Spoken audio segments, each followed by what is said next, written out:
Gente de a pie, con Mario Weinfeld. Tirado por la vida de errante bohemio, estoy Buenos Aires, anclado en París, cubierto de mal, abandeado de apremios, te evoco desde este lejano país. Con el templo, la nieve que Unos, hay quien dice que cada vez canta mejor, otros lo llaman el mudo, irónicamente. Se cumplen 80 años de la muerte de Carlos Gardel, del trágico accidente, y Sergio Viñeski nos sorprende, como suele hacerlo, con una entrevista. Sergio no está anclado en París, está acá y lo escuchamos. Así es, el 24 de junio de 1935 llegó la noticia de la muerte de Gardel. Ella aquieta mi herida, todo se olvida y nadie se olvidó de Gardel. Y hay un libro espectacular, se llama Gardel, la biografía, de Julián y Osvaldo Barsky, que salió por Aguilar, Taurus. Tiene 943 páginas. Y por suerte vamos a poder hablar con uno de los autores de este libro, con Julián Barsky. Hola Julián, ¿cómo estás? Hola Sergio, buen día. Buen día. Acá la verdad que uno tiene ganas de hacer muchísimas preguntas sobre este ídolo popular. Acá tenemos un compañero uruguayo que dice que Gardel es uruguayo. Lo primero que te quería preguntar es, ¿dónde nació Gardel y por qué se discute el tema? ¿Dónde nació Gardel? Bueno, Gardel nació en Toulouse, en Francia, y vino a la Argentina con 3 años de edad, 2 años y pico, con la madre, lo trajo la madre. El tema es que cuando él como artista ya reconocido y de grande, tiene que empezar a viajar por Europa principalmente, necesita documentarse. Uno dice, bueno, pero ¿por qué no tenía el documento de origen? Bueno, esto era bastante habitual, era una cosa de muchísimos inmigrantes estar en situaciones irregulares alrededor de la documentación de origen.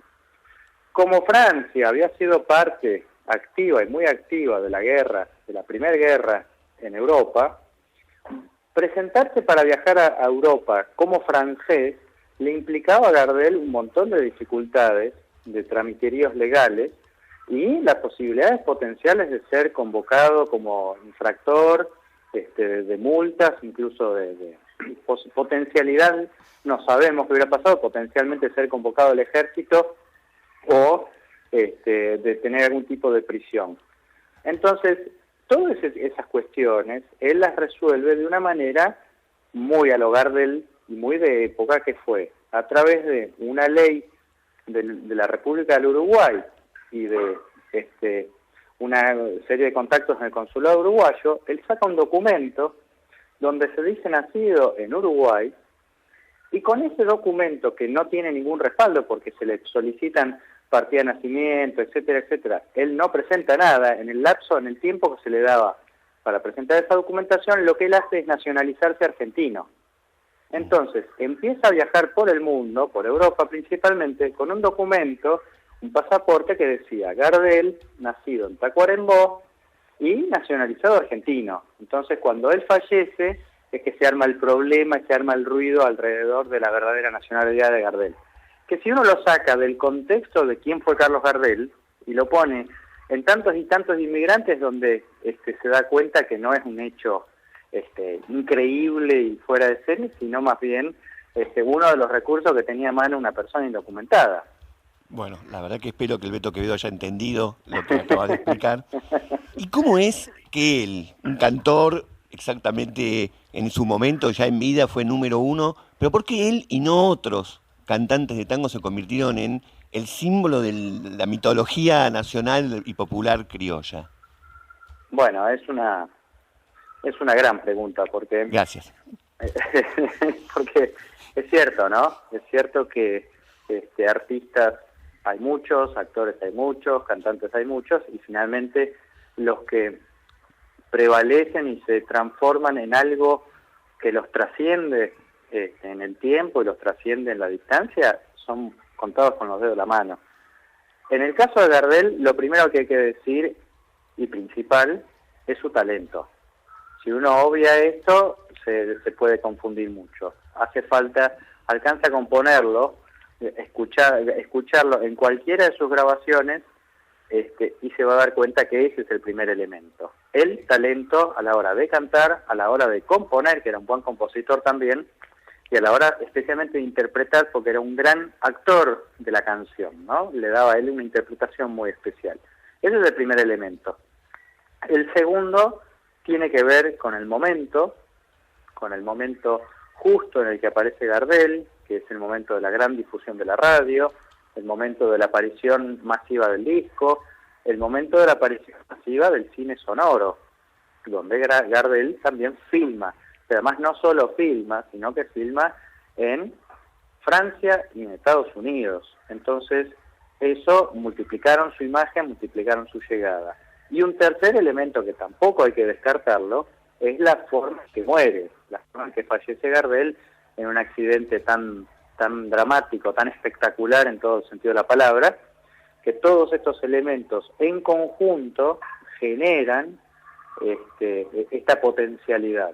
Después, bueno, ya los elementos que no podemos analizar porque trascienden, y bueno, esos están en cada uno, ¿no? O sea, que qué es lo que emociona de esa voz, de esa presencia y de ese talento. Hay un derrotero de Gardel, del artista del abasto, del mundo de los payadores, al de los grandes hoteles, el cajetilla.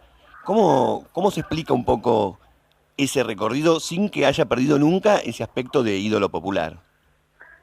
Bueno, se explica precisamente en ese mismo derrotero. Gardel es un hombre que tiene en sí los elementos de la calle, es un hombre que de niño alterna mucho en la vida urbana, tiene un recorrido por el mundo de la ciudad, del abasto, de los puesteros, de las fondas, muy precoz, que tiene que ver con tener una sola madre trabajadora y la ausencia del padre, pero por otro lado tiene una madre que se preocupó porque él tuviera una educación, cosa que no es un dato menor. Gardel termina la escuela primaria cuando en la ciudad de Buenos Aires menos del 10% de los niños terminaban la escuela primaria en ese momento.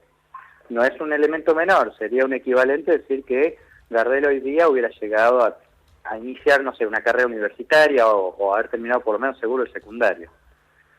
Otro elemento no menor es que su madre, previamente a la llegada a Buenos Aires, había vivido muchos años en Venezuela.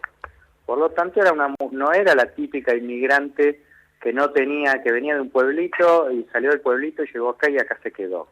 Era una señora con mundo. Y cuando uno tiene mundo y puede transmitírselo a sus hijos, la visión es otra, la visión se agranda, la visión cambia.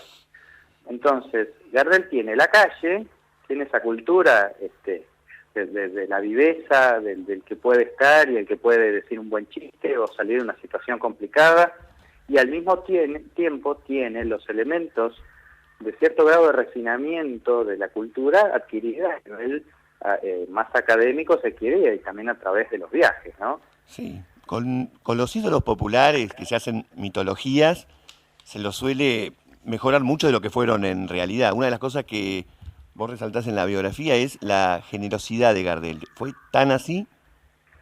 Sí. Hay una cuestión, para mí fue inesperada cuando hicimos el libro de Expresarme. Carlos Gardel es un artista bastante atípico para la época, como artista y como varón, que es una persona íntegra. Lo que él muestra como imagen hacia afuera es lo que él era en su vida diaria. No tenía una doble vida, no sé, un artista que compone canciones maravillosas que nos conmueven a todos, y después nos enteramos que en su vida cotidiana era un golpeador o un ebrio o lo que fuera. No, es el caso de Gardel. Gardel, esa generosidad que en muchas películas él las refrenda, además las presenta con gestos físicos, que él le da plata a uno, y que le dice quiero aquello. Hay varios detalles de eso que él transfiere también a sus películas, es lo que hacía en vida. Gardel era una persona tremendamente generosa, pero al nivel de la generosidad que estaba fuertemente arraigada a su personalidad. Una personalidad de una generosidad compulsiva, que tiene que ver, se me ocurre a mí, después de tantos años de verlo, con un miedo al rechazo, ¿no? Un miedo a no agradar. Gardel tenía mucho miedo a ser rechazado por otros. Entonces lo que él tenía, lo que era propio de él, lo entregaba a destajo el canto, el humor. Gardel hacía muchos chistes en las reuniones, dicen que era un contador de chistes notable, pero imparable además, y el dinero. Él con el dinero, cuando empieza a hacer dinero, es una mano suelta, indiscriminada a todo aquel que viniera a pedírselo, en términos ya a veces casi dramáticos, ¿no? Que lo llevó a tener varios problemas. Me encantó la anécdota que contás de que a la gente que no podía entrar a sus recitales, él salía afuera y les cantaba. Una última pregunta. ¿Qué es eso de escribir una biografía como la que escribiste de Gardel con tu viejo? ¿Cómo se dio eso? Bueno, eso es muy lindo. La verdad que digo porque continúa, digamos, Dios gracias, siempre estamos haciendo cosas y planeando proyectos porque se van bifurcando los temas. Esto fue así, mi papá estaba en unas vacaciones, se llevó una biografía anterior de Carlos Gardel, que le gustó, pero donde decía que había un montón de elementos de la vida de Gardel que nunca se iban a poder saber. Y él, como buen científico, le picó el bichito de la curiosidad y bueno, casi como una anécdota se puso a hacer una investigación y se dio cuenta de que necesitaba incorporar a un músico para entenderlo a Gardel en mayor profundidad. Y como yo en esa época estaba haciendo mis primeros palotes en el conservatorio, me preguntó si me animaba a trabajar con él. Bueno, la cosa fue derivando después, terminamos haciendo una investigación a la par que nos llevó a todo, al cine, a los viajes, a necesitar entender a Gardel en una dimensión mucho más profunda, y ha sido, la verdad que para mí, yo en eso soy muy agradecido de Gardel también por ese aspecto, porque me produjo un vínculo con mi viejo que bueno, no era malo, pero bueno, que eso le dio otra dimensión que yo no sabía que estaba. Vos decís que tu viejo es científico, ¿en qué área? Sí, no, nada que ver, él estudia posgrados y está en el área de todo el estudio social, del campo, del agro, pero no, nada que ver, esto lo hacía como una cuestión externa, y finalmente terminamos derivándolo como un tema mucho más profundo de lo que pensábamos al principio. Bueno, Julián Barsky, muchísimas gracias por hablar con nosotros. Bueno, que tengan un buen día. Saludos para todos. Y bueno, lo han escuchado y les recomendamos leer el libro Gardel, la biografía de Julián y Osvaldo Barsky, 943 páginas que valen la pena. Ese libro, como Cafetín de Buenos Aires, según Julián, es lo único en la vida que se pareció a mi viejo, ¿será? ¿Qué sé yo? Oh. Tengo un candombe para Gardel, lindos recuerdos yo tengo de él. Hablo de un tiempo que fue muy gris, con la pobreza cerca de mí, solo su voz me ponía feliz. Lindo sombrero tenía Gardel, blanca sonrisa como un clavel. Cuántos candombes yo quise oír, interpretados por don Gardel, pero la cosa no pudo ser. Los muchachos de la barra callejera que se